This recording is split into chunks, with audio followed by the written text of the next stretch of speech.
6:30 for me. Yeah, it's 6:30 for me. It's 8:30 for me. All right, let's start this hyper offense high council video. Today we have three special guests. We have Senor Splash, M. Frisk, and bfarrell. Yo. Yes. What's going on? All right, we're gonna talk a couple topics. First of all, here we are in the wrap up. Space City Comments with the sweep of slime. Chicago Curve got swept by the No Sox Bandits. We'll talk about that series versus Green Revolutions. They won that 2-1. Monarchs swept Doc Crew 1-2-1 before unraveling game 3. And then we had HahaHealy go 2-1. Penguin dropped a game to Flickin' Squibs, but otherwise was dominating. And then MC Scales won that series there. And North Shore Hanu looking gross. All right, that's the week 1 roundup. Now we can kind of see a lot of these scores here, and like there's some games where some teams kind of exploded for runs, but overall I think you guys would agree, pitching kind of dominated week 1, but I think we can kind of contribute that mainly to how everyone had their full pitching staffs available. So already week 2. Let's switch over to the pitcher rest. So I'm gonna go look at the pitcher rest for a second, if I can do it right. Oh yeah, we're in Discord now. Pitcher rest tracking. So some people I think didn't even understand the rules, but that's not my problem. We have some people that manage their staffs pretty well. So like the main things I'm looking at with when people are managing their pitching staff, and we're gonna talk some strategies and things like that. But how many pitchers do you have available? And then how long are your guys out for is basically the main things I'd say. Like if you have only a couple guys available, it's kind of high risk, high reward, because you get bad mood or you get like into a little bit of trouble during the game and like you're just completely screwed. You have no options. So like a lot of these teams are okay right now, I would say. Like the Curve are one of those teams where it's like they have 4 guys available for their game 1. They get 2 guys back, which is good, but then Pseudo's out for the whole series going into a week 2 matchup, so that's nice for me. What was the other ones? Suzaku's out for the whole series, and then again similar, they get 2 guys back. YG is another interesting one because he's got it's he's got Cujo, Hayakawa, and Hakata available for the first game. He's not going to throw to Nakayama, and then he'll have or will he? Yeah, I mean, if he Might does, have to. like, jeez. You got Roddy out 3 games, but you have 4 guys.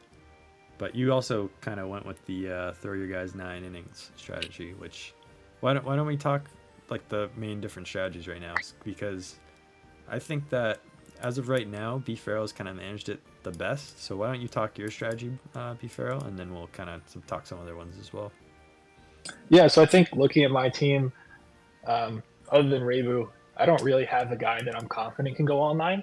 So when I was building my pitching staff, I was really trying to avoid the mood bug and keep as many people eligible as I could. So one part of my strategy that I had talked, if things had played out perfectly, was doing some variation of a 3 inning, and then having 3 different guys go 1.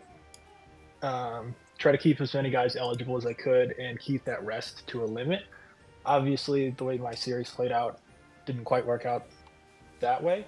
But, I mean, other than Rebu, I was trying to keep most of my guys at 3 or less for the entire season, really. And try and just mix looks and keep as many people eligible as I could.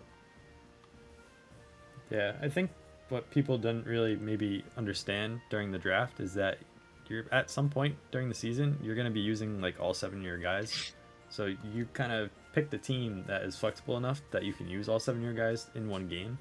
But you're also limiting the damage to one inning like at most. So other people are going to have to throw their shitter. Like potentially they're the only 1 or 2 people available. They'll have to throw them many innings versus you are saying, you know what, I'm going to bite off, like take this on the chin, and I'm just going to throw this guy with the 1 inning and get him the hell out of there. Yeah, I mean, when I was playing YG week 1, I had my 6th and 7th pitcher picks through the first 2 innings games 2 and 3 because they were going to have to throw. So I would rather just get them out there, get their innings out of the way. And did I get burned a couple times in the first inning? Yeah, absolutely. But I think that it allowed me to settle in as the game went on as well with some of my better arms. Yeah, and then Frisk, you've used a relay in kind of the deuce before. Do you think that switching pitchers up every inning is like the big part of that, of just giving people different looks so they don't get used to anyone? Yeah, I think that can be pretty viable. I wasn't sure what I was going to do 100% until after the draft was over. I think maybe you called it out, Pump, but I went after. I essentially went after a 6-man starting rotation. Obviously, not every 6 is going to be the best as it can be, but I knew if I could actually focus on a 4-man and then have 3 people at all times that are a swing man based on mood, then I was going to be in an okay spot. And, unfortunately, there might be some games where it just kind of worked out where, a better pit, a couple of my better pitchers are going to be out. But I think at this point, really, I mean, if you're putting it all on pitching, like you're bound to lose in this league. Like, you got to be able to put 3 or more runs up on the board. So if you can't hit, like, it doesn't necessarily matter. Yeah. And so I think going into it, I have a milestone strategy. So I look at how they're doing at the 3rd and the 6th inning, because those are the big breaking parts for games. And so Kamitaka was pink, Samara was pink, and they're shut down through 3, shut down through 6, and I rolled the dice with both of them to go the distance. Roddy shut down through 6, but then rolled the dice, and then he got his ass beat in the 7th. So that's where that can kind of go wrong. I really probably should pull him in the 6th, but just let him go 1 inning too long. Yeah, I think for the most part, like the 6-inning strategy for most teams is like most consistent, as far as like you throw your starter 6 innings and then you just have to get through 3 innings. So you can either do 1 pitcher for 3 and then they sit 1-2, or you just go 1-1-1 and they're all out. But at the same time, like certain starters, like if you want to throw your pitcher as many innings as possible, then yeah, throwing them 9 whenever they're available is going to get you the most innings. But then they're out for 3 games, so you're going to have to throw other people in those innings. And then, as Frisk kind of like alluded to, and what happened to him with Roddy, is you start getting shelled after 7. Now, if you pull him, like, you just, not only do you have to pitch 2 more innings with other people, but now you're on the hook for those for that extra game of rest, and you literally only pitch 1 more inning. So it's kind of a risk situation there. But my strategy definitely going for this season, just with the team that I drafted, was trying to be the 6-6-6. That's definitely not scary there, but I'm trying to get the starters to go 6, pull them, go 1-1-1, or depending on mood, maybe I'll throw my reliever for 3 innings. But even week 1, I already deviated that from that a little bit, just with Kiba having a perfect game, and it was a 0-0 game at the time, plenty of stamina, so I kind of just was flexible. But I think that's the key, is just you have to be able to be flexible. So we saw bfarrell be super flexible game 1, or series 1. Versus YG, he was very flexible, and he drafted the team that can do that. I think my team is pretty flexible as well, as far as like being able to last the whole season. But other than that, there's not too many like super flexible teams. It's pretty much like these guys are going to start, and then it's like, other than that. So if you're set up strategy wise, like first drafted intentionally starters that can potentially go 9 innings, so that's one thing. But a lot of these other teams, they're not going to be ready to throw these dog shit guys.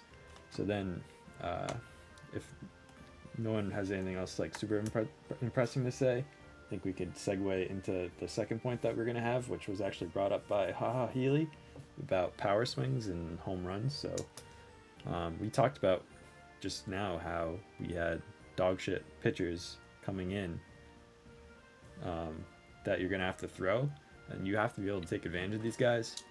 And I think the time is ripe for power swings and home runs, and I think that myself, Frisk, and bfarrell all have played no lock on. All know that home runs and power swings are doable with no lock on.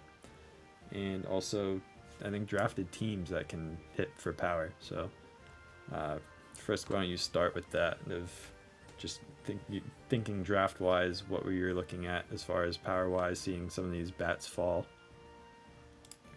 Yeah, I think going into the draft, I imagined pitching was gonna go, but I didn't realize how fast all the pitching was gonna go and how fast all of the contact hitters were gonna go. I assumed that, you know, most of the league knew to no lock on were gonna go that way, but I mean, there were some very good high power bats that were just like falling so much into the draft. And I think probably round 2 or 3, I messaged all of you guys and I was like, let's go hyper offense league 2.0 coming. Cause like, I mean, I'm looking at who these people have to throw. And really, if you have some good power bats, you know, all you have to do is run into a couple, right? Like, and so it's I think when the season's over, I think if everyone could do it again, they probably would have went for some more power bats, because I think that's going to be the difference between a lot of games this year. I mean, if I think about mine, like the Shacho home run got me a W in a tie game, and there's a couple others that we've seen, right? Like your bfarrell in your game, your Rebu home run really got you clutch, right? And so to manufacture a run against these defenses is, you know, pretty difficult when, you know, home run can really give you a big morale boost. And best believe it shakes you as a pitcher, because you're now in your head thinking, wow, I have this crappy pitcher and I can't put it that much over the zone because it's going to get blasted. And so you start seeing a different change of approach. Yeah, going off of Frisk bringing up hyper offense, we were building our teams for hyper offense, I redid pretty much my entire roster, made them all great contact guys, and look what happened. You know, I was getting outscored every game by guys that were just hitting bombs. So when I saw Frisk, bfarrell, and iPhone building their teams, taking the power hitters, I could already see what was going to happen. You know, a lot of teams went for the high speed, high contact, and yeah, these pitchers aren't great. But when you're giving up these 2-3 run home runs, it's a lot of singles you're going to have to try and string together, try and match that. bfarrell, Yeah, I'm considering. I mean, I'm considering playing defense, like outfield in every game, if it's not against, you know, you two. Maybe YG, but I mean, Compass he doesn't swing power, because I just don't think anyone's gonna, unless it's a gap shot, and maybe that's, you know, maybe that's a problem with certain hitters, but I just don't think anyone's really hitting one over anybody's head. Yeah. And most of the guys that are hitting those gap shots, it's going to be like a Kiyomoto where it's, yeah, even if it goes in the gap, he's not getting past second base. So you're not too worried, even if you're playing outfield in. Yeah, I think off the top of my head, it was myself with Anubis, which I drafted in round 14. Again, like high power guy that fell. You two had homers, each Shacho, Rebu alt. I think Sumi had one with Takimoto. Penguin had one. But Kakuji dead center field. yeah, so there was definitely some power swings, and like we know that can get well. Honestly, what started it for me, I think I was like kind of the first to like make the switch to like a lot of power swinging back in like God Squad League when the pitching was just ridiculous, like 175 kilometer per hour guys throwing level 7s in every direction. And it's like, why try to get a couple hits in a row together when you just need one? Just put it over the fence, that's it. So it like there's definitely viable like high contact speed teams that can take advantage of some of these weaker defenses out there. But you do have to be able to string multiple hits together, and if like you get there's nothing more demoralizing as a hitter, I would say, than just ripping the shit out of the ball with a contact swing right to the outfielder, which happens all the time. And it's like, man, if I just power swing, that shit's gone. So Yeah, the way that I look. Oh, you go. I was just gonna say I had to learn that the hard way. So what you had already learned going into Hyper Offense League, I learned in Hyper Offense League, which is, I mean, is if your name's not the dude, it doesn't matter. Yeah, pretty much. Just gonna find an outfielder every time. And I definitely had some hard hit balls like that week 1 too, but like I don't know. Well, I was gonna say that especially with these pitches. Let bfarrell go, you motherfucker. I was gonna say there's really two ways to look at it with the pitching in this, because I think every team has high end arms and then low end arms. So when you're facing the higher end arms, obviously it's harder to string those hits together. So those big power swings that get over the defenders' heads or clear the fence are super useful. But then on the flip side, when you're facing the pitchers who might not be as dominant or have as good of a pitch mix, you can really sit on like one or two locations or just react to the pitch very easily. And that's how I was able to score. That's how I was able to put that rally together in game 2. I ended up coming up short, but I made it a lot more interesting because, I started hitting balls over the fence once some of those lower end arms came in. And I think with that too, bfarrell is like I was looking at the perfect the perfect pitch percentage for everybody. Mm-hmm. Like there's a few that are higher than 40, but most everybody is around 20%. And so even if they're doing press twice, they're not doing that great. And so in that world, it's like you just gotta wait. You gotta wait for those 1 to 2 pitches. So if you do the math, that's every 5th pitch is going to be off, like way out of the zone or way in the zone. And so that's at least 1 or 2 in at bat. But the thing is, you can't miss those, right? Like I watched myself miss so many that I was so mad at. But I watched, you and Pump not miss them, right? And those become the differences between wins and losses. I agree, but I also would say that I missed a lot of pitches, so I'm definitely washed. I'm washed. We'll see if I can bounce back week 2, but I think we were all pretty rusty. I think like if we're thinking about it, like, pitching dominated. We talked about earlier, like pitching, everyone was available, but at the same time, I think everyone was hella rusty. So, all right, now let's talk about the series of the week. We had bfarrell and bfarrell, you're with us. And the Philadelphia Bandits faced the YG Green Revolution. And it was a pretty sick series, I'm not going to lie. Even my wife was watching it, and she was like cheering for Brian. It was pretty cool. Sorry, I doxed you, but whatever. We had 2 extra inning games, final 10, both pretty sick. Bandits got one. I forget who was home. Were they both walk-offs? I don't remember. First 2 games were both walk-offs, yep. So, game 3. Yeah, this is just the other way. Yeah, 3 crazy games, honestly. Yeah. So it was pretty sick. So my week 1 overreaction, which I feel like none of this stuff has even been overreaction stuff so far, but anyway, is this gonna be the championship series? So earlier going into this, I said the Green Revolution were my pick to win it all, and I think if they basically make it into playoffs, I'll still feel confident in that pick.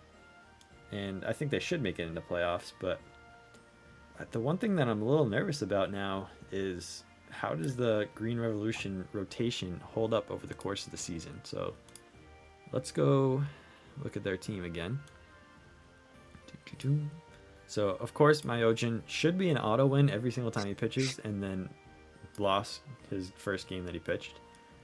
They have Suzaku, who started. Is that the one that you also won, bfarrell? Suzaku started game 3, I believe. Yes, you did win that one. Yep. I think Imazaki and Suzaku are good enough to beat most teams. But then you get to those bottom 4 pitchers. You got Tanakayama, who's a shortstop. You have Kujo, who throws 152 or something and has like a curveball, and that's it. So you're really sitting fastball and reacting off speed.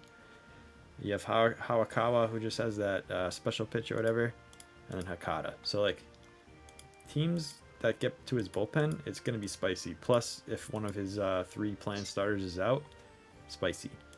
So I am honestly a little nervous about YG's pitching bullpen, but at the same time, like his lineup is so stacked. But at the same time, he's got to be able to punish those poor pitchers. So I think bfarrell's got a pretty deep staff overall. So there's not too many like super weak links. And again, he managed his pitching well, so those weak links were only out there for a short time. But he's going to have to really turn it on versus the other weaker pitchers that he's going to start seeing. That's my take. His lineup's going to have to step it up if he wants to be able to win more games, I think. But I still expect him to be in playoffs, but that's just my hot analysis. I think Yabe thought the first series was going to go way different than it did, and his whole I think his whole pitching plan went out the window, right? Like I got to give you credit, bfarrell, because like when you come out of the gates hot and you score off Myojin like you did to start the series, to start the game, he's probably like, oh my gosh, like that, like this is supposed to be my gimme. This is supposed to be my 9 innings, shove it down your throat, get the automatic win. Especially And he jumped out to a 2-0 lead as well. totally, right? And so I think from there, he I think he went a route that maybe he wasn't intending to go, and in service of just trying to get out of this first series with as many wins as possible, realized just how poorly he's set up now for this second series. And maybe that was calculated, right? Maybe he thinks he can perform a little bit better against John, and then kind of regroup, for week 3, which is against who is it against in week 3? Compass. Yeah, I just pulled up his schedule. Yeah, Compass. Right. So, potentially, if you think about it that way, if he goes with his lower rated pitchers and just tries to 9-inning them, which not going to happen with Okada and Hayakawa. It's going to be interesting. I feel like he's going to go into week 3 versus Compass with only a couple pitchers available, unless he decides to flat out let Myojin to like skip out all of week 2. Yeah, I think week 2 is going to tell us a lot about YG and also John's in that series, because YG is going to have to manage that pitching situation, and then John's, we didn't talk about him as a contender, did steal a game off first class week. So if he could like go 2-1 this series, then it's like the whole contending stuff's out the window. You got YG would be 2-4, John's would be 3-3, and then the whole odds division, or not division, but whatever, is like a mess as far as like standings wise. So it's a big series where they both kind of have to prove they can be in the top 8 pretty much. I think that's a big series for both of them. If you don't win that series, either of them, then it's like, do you still have a chance? I don't know, because they both started off 1-2, right? So it's going to be an interesting dynamic the whole season. If people decide, if they mark certain series as they got to go all in to win this series, and they're comfortable going into the following week with a weak pitching staff, and then maybe that comes back to bite them and they drop a game or two against someone that they thought that they could get away with getting a sweep even with poor pitching staff. Yeah, I don't think, looking at the schedule, that there's any quote-unquote easy games. You know what I mean? Obviously, you look at the people like YG and Compass, and you circle those on your schedule and try and figure out, all right, what am I going to do these weeks? But everybody in this league can play. It's obviously a very competitive league, top to bottom. I think that there's going to be a lot more quote-unquote stolen games than maybe people are thinking. So I guess we're just going to have to see, especially the way pitching works in the rest situations. People are going to, like we mentioned, going to go all in certain weeks and leave themselves in big holes other weeks. yeah, I mean, like you just said, like you could have a game where, again, it's you have a Myojin versus like these are on the same team. I need someone else. Maybe Zenzai was the only pitcher available, and it's Myojin versus Zenzai. Like, gee, I wonder who's going to win that game. But then you could flip it around, and then the next game, it's one team's ace versus the other team has no one available. So I think pitching availability is going to be huge this season, and the rules are definitely very restrictive as far as like you have to be very careful pitching wise, and we kind of talked about it earlier, but some teams didn't really understand the rule. I think Slime and Big Sid definitely didn't understand what was going on. But like, so Big Sid this week has D Bonda or whatever his name is that's his only pitcher available, and he only drafted 6 pitchers, so he could pick up a pitcher, and then 2 people have already picked up pitchers instead. So it's like he could have had so many more pitcher as that 7 guy, but now he's literally got 1 as his 6th. And I'm just sitting there waiting for him to drop someone because I know that my last pick is just a 0 and I'd like to upgrade him. So I'm sure whoever he drops would be better on my team than Igarashi is. So just sitting here waiting. Yeah, I mean, Tate Nishi and or Tada Nishi and Hamasaki are, I mean, they're not the best, but I guess they're usable. A position player, which is going to happen at this point. You're throwing a position player. I don't know. Speaking of throwing position players, I think that is one area that I know the 3 of us had talked about during our kind of draft strategy, making sure that we got those extra arms to try to alleviate as many of the awful pitching weeks as possible. Yeah, I haven't seen many other people that have those extra arms available. Yeah, I think the 2 Odas are like the main one, and Frisk has one of them. And it might be HahaHealy has the other one. I don't know. And then you have 2 guys that are kind of usable, Tomozawa Kokujo. I have Data. So we all really are talking about 7 pitchers, but sneakily we have more than 7. So, but we asked before the draft, do they count as pitchers? We were told no. It was beautiful. And then we drafted them. All right, I think the last thing to talk about this week will be the standing situation. So let's take a peeky.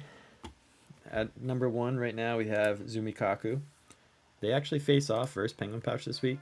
I think they're the top 2 run differential teams right now too, except Penguin did drop that game to Exlong, and obviously like that if you're Penguin, you can't be dropping that game when you're going to be fighting with Zumi. If this series now at this point is pretty much like you have to win the series to have a chance to be the 1 seed, I would say, if you're Penguin.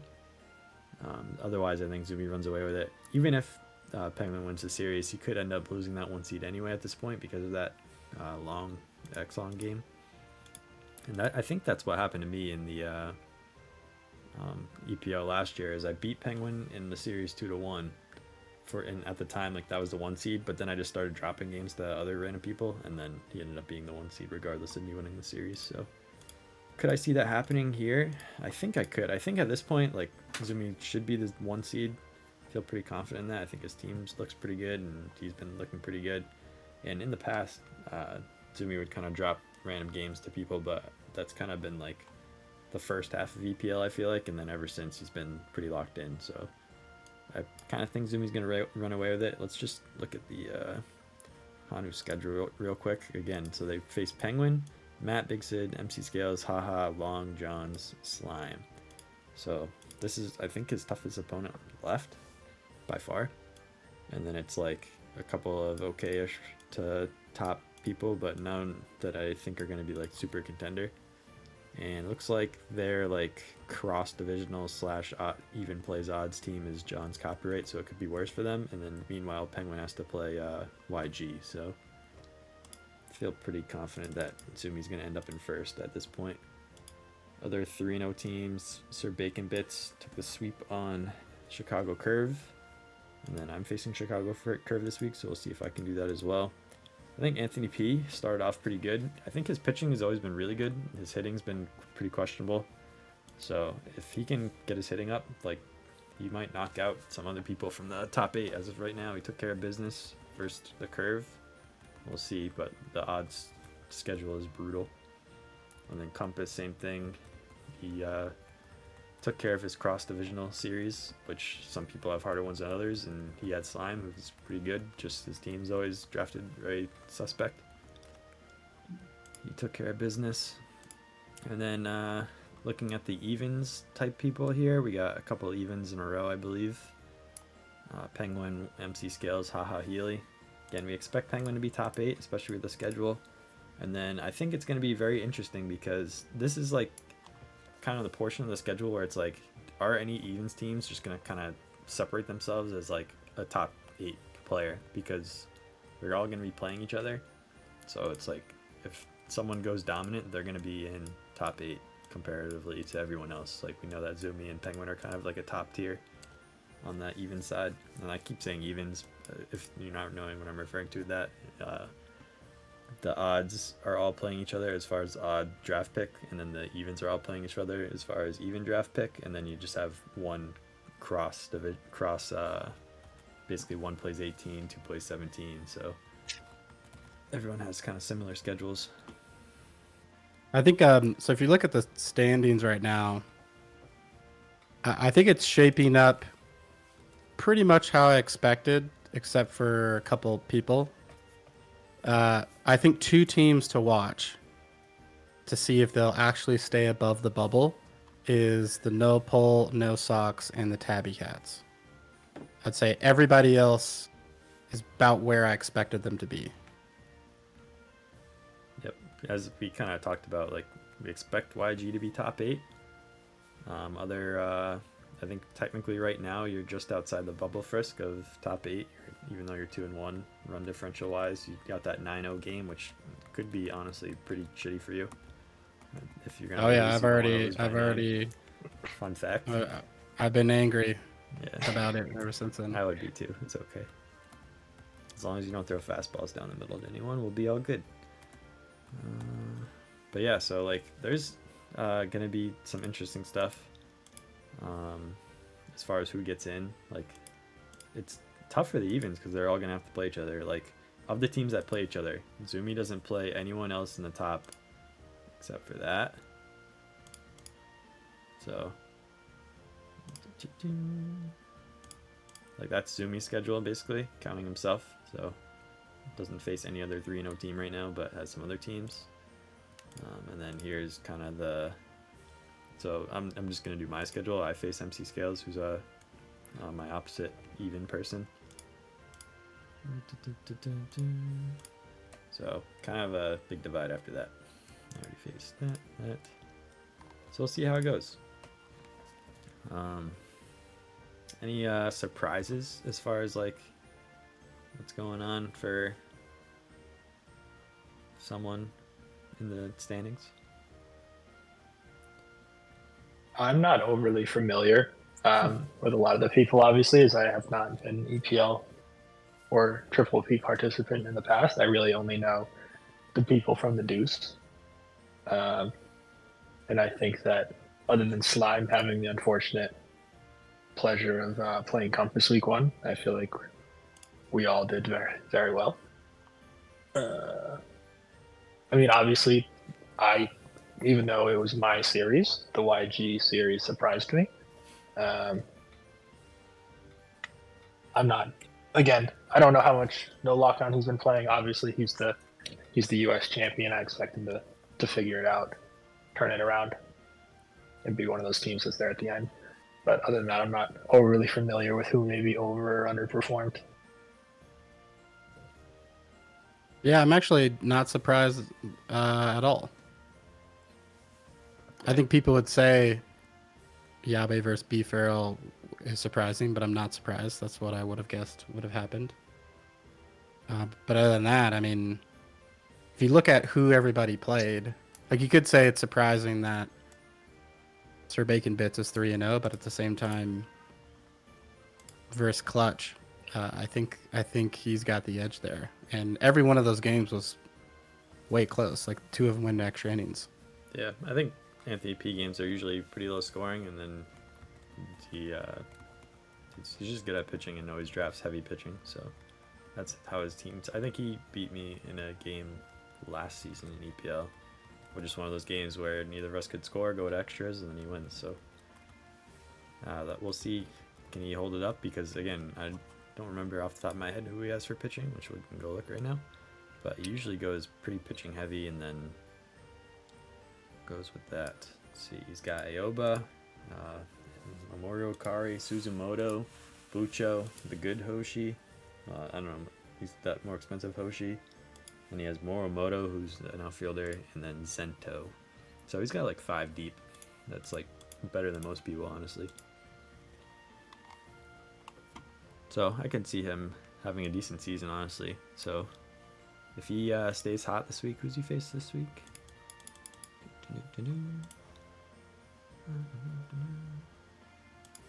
No Socks. They face HahaHealy this week, so that'll be a good determination, I think. It's happening tonight. Don't want to date 10:30, this true. video, but True, it's true. happening here. Sad. What? Yeah, we'll see it. This shit's not gonna get posted by then, but we'll figure it out. It already happened.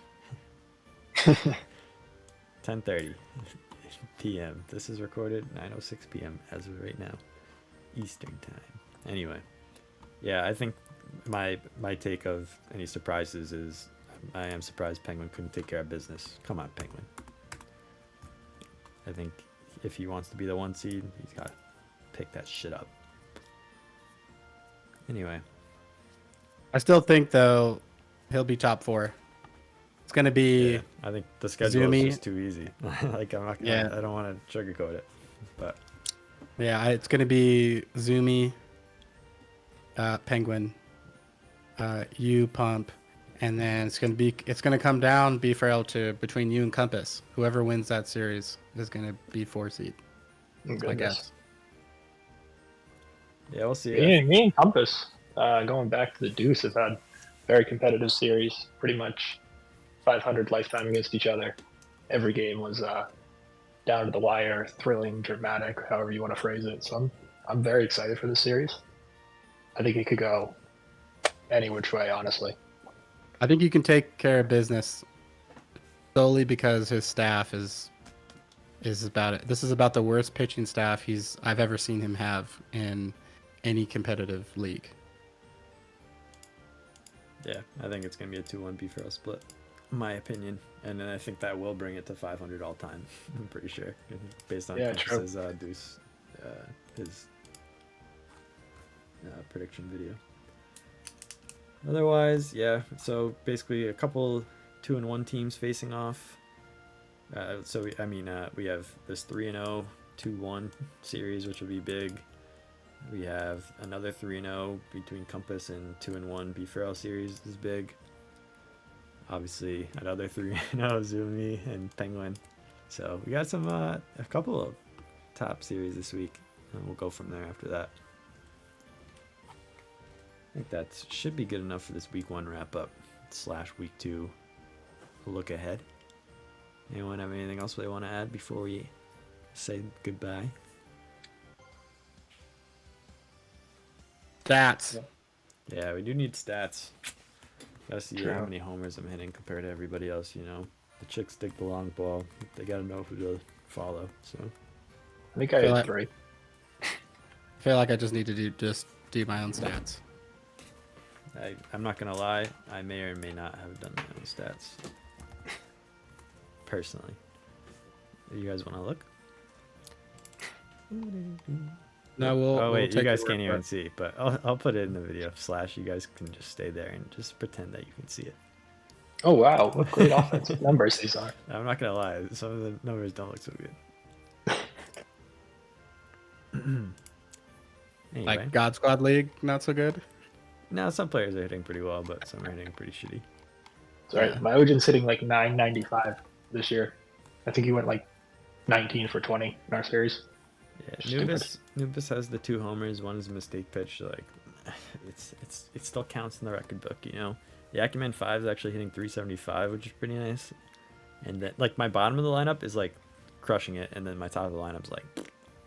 My bottom of the lineup of Yakuman 5, F Data, and Aseki are like my top 3 average guys, and then it's like after that. I think Saga has no hits still, which is sad. And then yeah, homers wise, I guess we just have 3. I thought we had 4. Yeah, I guess we just have 3. F Data and Nubis 2. Oh well. There's our stats, and then pitching wise. I don't even know if I have pitching set up, but yeah, I do. Kiba with that complete game shutout looking dirty. What an undersell to call it a complete game shutout. Perfect game. Yeah, perfect game. That's what I meant. Shut up. And then Fukami came in for an inning, got lit up, but then also came in for 3 innings and did well, so he's kind of bounced back. But yeah. At first, when I was watching the Kiba game, I was like, oh wow, he's not comfortable enough with a reliever to go 7, 8, 9 in a 0-0 game. And then midway through, I realized, oh, he has a perfect game. Never mind. Maybe I was the same as you, and maybe I didn't even realize. Oh well. That's One other thing we haven't talked about, Yeah, go ahead. if I slide one in, Mhm. we have yet to talk about Dish slid in. I don't know if he made this public announcement, but he slid in when the doubleheader week is. So it's not the end of. It's not week 8. It's Yeah, I thought it right was in the week middle of 5, week right? 5. Yeah, Yeah, I did know that. I think. yeah, you did. Okay. Pitching I that week's just weird, saw right? it. I just have. Remember, I had the 2-5 sent to you. You're like, what is your schedule like that? I'm like, damn, dude. I just copy yeah, and yeah. pasted the tab. Right there you have it. Yeah, that week I got bfarrell and YG. Oh, that's nice. Awesome. What? Oh, that's gonna be great. It's Your wife's great. I was gonna be like, also- why are you so stressed out? No. That week, it's also just the order. You don't have to but play them. yeah, in you can play specific them whatever order I you don't want too. So you Yeah. you could be a little gamesmanship in there. I don't know. think. No, you can pick and choose and give me Oh, the worst. sorry, pitcher. I It's got okay. I got a butt wax appointment at that time, so I gotta reschedule. A butt wax Yeah. appointment. You don't want to ask too many questions. Yeah, I have some questions about being able to choose the order of your schedule, but you know, decisions are made. Yeah, So it's just crammed in. I mean, they had to do the timeline, so Yeah, but like, Same thing. but seriously, that's also the week that Mainline comes out, and that's also the week of college football. Like, really? Oh my god. Busy week. That's gonna well, be those games are getting played Sunday and Monday. The good news is I actually did Get take them done. 3 days of vacation that week to play Power Rose, give some content out for the viewers. Love you, boys. All right, let's just wrap it up on that. Peace.